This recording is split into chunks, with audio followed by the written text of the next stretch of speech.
பிரதமராக பதவியேற்க உள்ளதை முன்னிட்டு டெல்லியில் உள்ள காந்தி வாஜ்பாய் நினைவிடங்களில் மோடி மரியாதை செலுத்தினார். நரேந்திர மோடி இன்று இரவு 7:15 மணிக்கு 3வது முறையாக நாட்டின் பிரதமராக பதவியேற்க உள்ளார். அதற்கான ஏற்பாடுகள் குடியரசுத் தலைவர் மாளிகையில் விறுவிறுப்பாக நடைபெற்று வருகிறது. இதனை முன்னிட்டு டெல்லி ராஜ்கோட்டில் உள்ள மகாத்மா காந்தி நினைவிடத்தில் நரேந்திர மோடி மரியாதை செலுத்தினார்.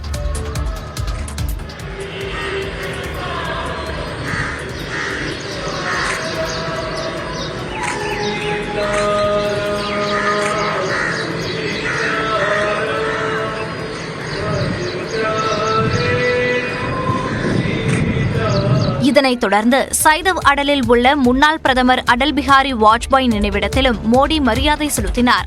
அப்போது அங்கு கூடியிருந்த தொண்டர்கள் ஜெய் ஸ்ரீராம் ஜெய் ஸ்ரீராம் என முழக்கம் எழுப்பினர்.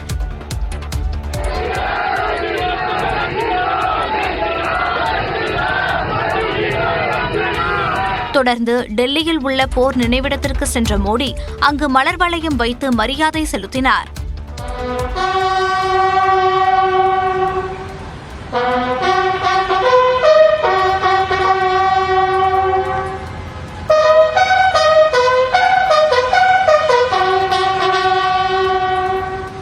அப்போது பிரதமர் மோடியுடன் ராஜ்நாத் சிங், முப்படைகளின் தலைமை தளபதிகள் உடனிருந்தனர்.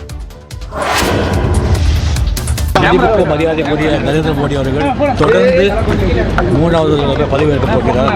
இது மிகப்பெரிய சாதனை.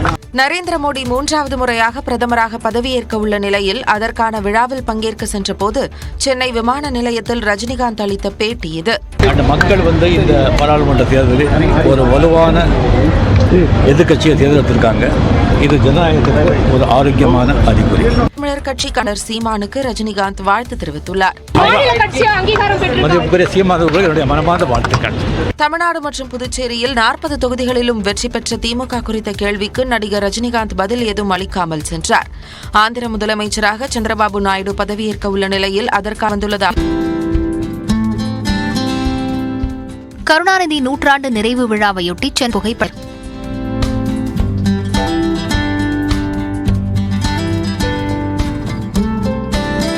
திமுகவின் சென்னை கிழக்கு மாவட்ட நிர்வாகிகள் சார்பில் காலம் உள்ளவரை கலைஞர் என்ற பெயரில் நவீன கண்காட்சி சென்னை பாரிமுனையில் உள்ள ராஜா அண்ணாமலை மன்றத்தில் நடைபெற்று வருகிறது.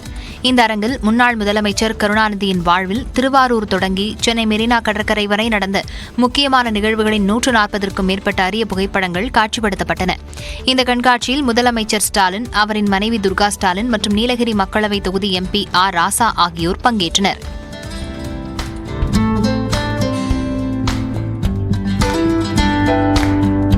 இந்த கண்காட்சியில் இடம்பெற்ற ஹாலோகிராம் தொழில்நுட்பம் கவனத்தை ஈர்த்திருக்கிறது.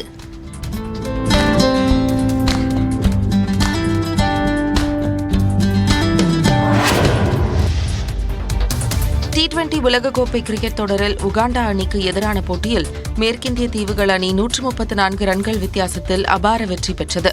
கயானாவில் நடைபெற்ற 18வது லீக் போட்டியில் முதலில் களமிறங்கிய மேற்கிந்திய தீவுகள் அணி 20 ஓவர்களில் 5 விக்கெட்டுகளை இழந்து 173 ரன்களை சேர்த்தது.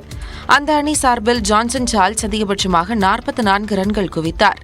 இதனைத் தொடர்ந்து விளையாடிய உகாண்டா அணியினர் மேற்கிந்திய தீவுகள் அணியினரின் பந்துவீச்சை சமாளிக்க முடியாமல் அடுத்தடுத்து ஆட்டமிழந்தனர். அந்த அணி 12 ஓவர்களிலேயே அனைத்து விக்கெட்டுகளையும் இழந்து 39 ரன்களை மட்டுமே சேர்த்தது. இதன் மூலம் மேற்கிந்திய தீவுகள் அணி 134 ரன்கள் வித்தியாசத்தில் அபார வெற்றி பெற்றது. அந்த அணி சார்பில் அகீல் ஹுசைன் 5 விக்கெட்டுகளை வீழ்த்தினார்.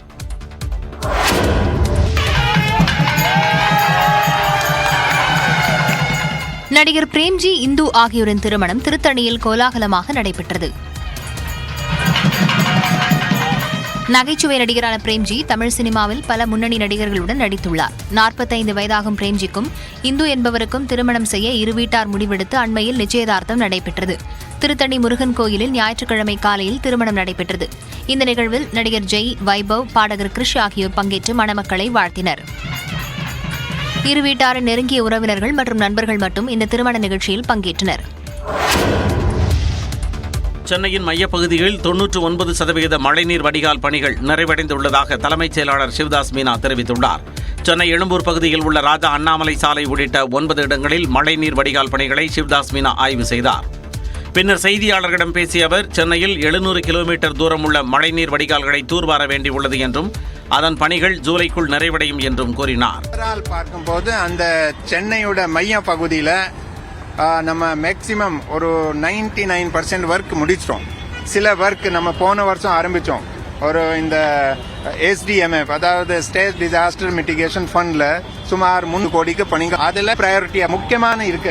போன வருஷம் வடகிழக்கு பருவமழைக்கு உள்ள முடிக்கணும். அதை பிரையாரிட்டி பண்ணா சொல்லி அந்த ஒர்க் நம்ம பெய்தால் தண்ணீர் தேங்குவதை தவிர்க்க இயலாது என்றும் சிவதாஸ் மீனா கூறினார்.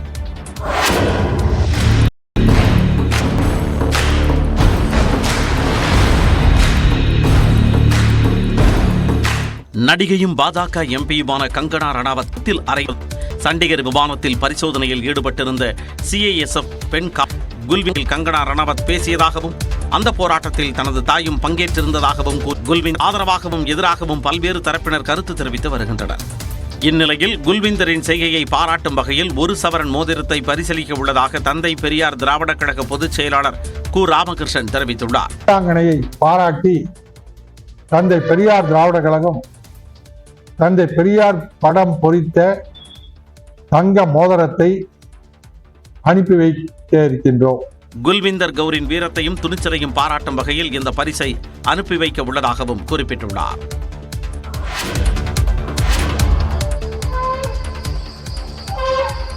மின்வேலிகளில் சிக்கி யானைகள் இறப்பு தொடரும் பட்சத்தில் மின்வாரியத்திற்கு அதிக அபராதம் விதிக்க நேரிடும் என சென்னை உயர்நீதிமன்றம் எச்சரித்துள்ளது. வனவிலங்குகள் பாதுகாப்பு தொடர்பான வழக்குகள் நீதிபதிகள் என் சதீஷ்குமார், டி பரத சக்கரவர்த்தி அடங்கிய சிறப்பு அமர்வில் விசாரணைக்கு வந்தன. அப்போது சமீபத்தில் ஓசூர், தருமபுரி, நீலகிரி, கிருஷ்ணகிரி போன்ற பகுதிகளில் மின்வேலியில் சிக்கி 3 யானைகள் இறந்த சம்பவத்தை சுட்டிக்காட்டிய நீதிபதிகள், யானைகள் இறப்பதை தடுக்கும் உபகரணங்களை கொள்முதல் செய்வதற்கான டெண்டரை இறுதி செய்ய காலதாமதம் ஏன் எனவும் கேள்வி எழுப்பினர். அதற்கு பதிலளித்த அரசு வழக்கறிஞர், டெண்டர் இறுதி செய்யப்பட்டு விட்டதாகவும் நிதி ஒதுக்கீட்டிற்கான ஒப்புதல் நடைமுறைகள் மட்டும் நிலுவையில் உள்ளதாகவும் தெரிவித்தார்.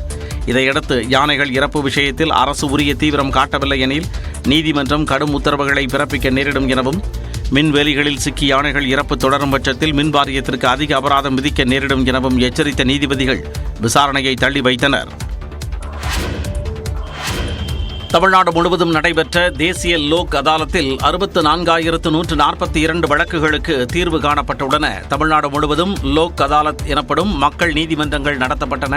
மாவட்ட மற்றும் வட்ட அளவிலான சட்டப்பணிகள் ஆணைக்குழுக்கள் சார்பில் 465 அமர்வுகள் அமைக்கப்பட்டன. சென்னை உயர்நீதிமன்றத்தில் 8 அமர்வுகளும், உயர்நீதிமன்ற மதுரை கிளையில் 4 அமர்வுகளும் வழக்குகளை விசாரணைக்கு எடுத்துக் கொண்டன. இந்த லோக் அதாலத்தில் மொத்தம் 334,54,17,940 ரூபாய் மதிப்பிலான 64,142 வழக்குகளுக்கு தீர்வு காணப்பட்டன.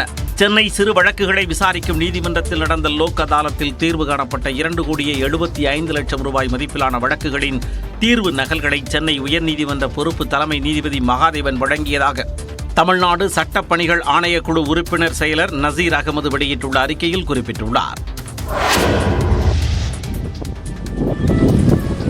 கோவை மருதம் வனப்பகுதியில் உடல்நலம் பாதிக்கப்பட்ட 40 வயது மதிக்கத்தக்க பெண் யானைக்கு வனத்துறையினர் சிகிச்சை அளித்து வனப்பகுதியில் அனுப்பி வைத்தனர். திரும்பி வந்தபோது அதனை சேர்த்துக் கொள்ள தாய் யானை மறுத்துவிட்டது. இதையடுத்து யானைக்குட்டியை மீட்ட வனத்துறையினர் அதை தாய் யானையுடன் ஈடுபட்டு முடிவடைந்தனர். இதையடுத்து தாயை பிரிந்த யானைக்குட்டியை வனத்துறையினர் வாகனத்தில் ஏற்றி முதுமலை யானைகள் முகாமிற்கு கொண்டு சென்றனர். சேர்த்து இந்த குட்டியையும் பராமரிக்க வனத்துறையினர் முடிவு செய்துள்ளனர். ஆந்திர பிரதேசத்தின் முதலமைச்சராக தெலுங்கு தேசம் கட்சியின் தலைவர் சந்திரபாபு நாயுடு ஜூன் 12ஆம் தேதி பதவியேற்கிறார். ஆந்திராவில் மக்களவைத் தேர்தலோடு நடைபெற்ற சட்டமன்ற தேர்தலில் பவன் கல்யாணின் ஜனசேனா கட்சி மற்றும் பாஜகவோடு கூட்டணி அமைத்து போட்டியிட்ட தெலுங்கு தேசம் கட்சி ஜெகன்மோகன் ரெட்டி தலைமையிலான OSR காங்கிரஸ் கட்சியை தோற்கடித்து மீண்டும் ஆட்சியை கைப்பற்றியது. ஜூன் 12ஆம் தேதி காலை 11:27 மணிக்கு கிருஷ்ணா மாவட்டம் கன்னவரத்தில் உள்ள கேசரப்பள்ளி IT பார்க் அருகே பதவியேற்பு விழா நடைபெறும் என சந்திரபாபு நாயுடு தனது எக்ஸ் பக்கத்தில் அறிவித்தார். இந்த பதவியேற்பு விழாவில் பிரதமர் நரேந்திர மோடி, மாநில ஆளுநர் அப்துல் நசீர் மற்றும் பிற முக்கியஸ்தர்கள் பங்கேற்பார்கள் என்று எதிர்பார்க்கப்படுவதாக தலைமைச் செயலாளர் நீரப் குமார் பிரசாத் அறிக்கை வாயிலாக தெரிவித்துள்ளார். பதவியேற்பு விழாவின் மாநில ஒருங்கிணைப்பாளராக மூத்த IAS அதிகாரி BS பத்யும்னா நியமிக்கப்பட்டுள்ளார். ஆந்திர பிரதேசத்தின் முதலமைச்சர் முறையாக நாயுடு பதவியேற்க குறிப்பிடத்தக்கது.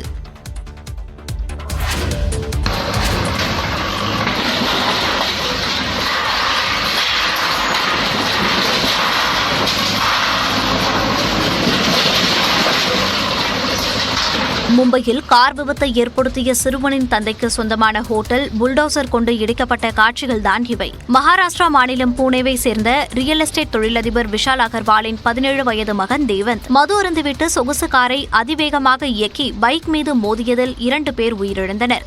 இந்த வழக்கில் போலி மருத்துவ சான்றிதழ் வழங்கிய மருத்துவர்கள் சிறுவனை காப்பாற்ற முயற்சித்த அவரது தந்தை விஷால் அகர்வால், தாத்தா சுரேந்திர அகர்வால், தாயார் ஷிவானி அகர்வால் கைது செய்யப்பட்டனர். இந்நிலையில் சதாரா மாவட்டத்தில் உள்ள விஷால் அகர்வாலுக்கு சொந்தமான ஹோட்டலின் சில பகுதி சட்டவிரோதமாக கட்டப்பட்டுள்ளதாக கூறி அதை புல்டோசர் கொண்டு அதிகாரிகள் இடித்து அகற்றினர்.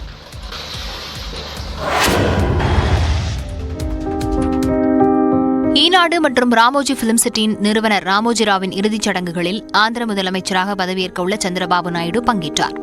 ராமோஜி ராவின் உடலையும் சந்திரபாபு நாயுடு தனது தோளில் சுமந்தார்.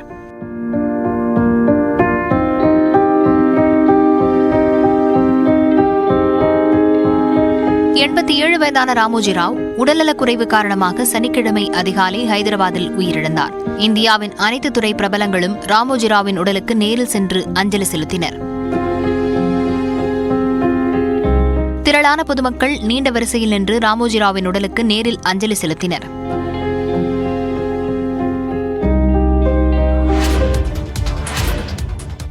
நீட் முறைகேடு குறித்து நாடாளுமன்றத்தில் குரல் எழுப்புவேன் என காங்கிரஸ் எம்பி ராகுல் காந்தி தெரிவித்துள்ளார்.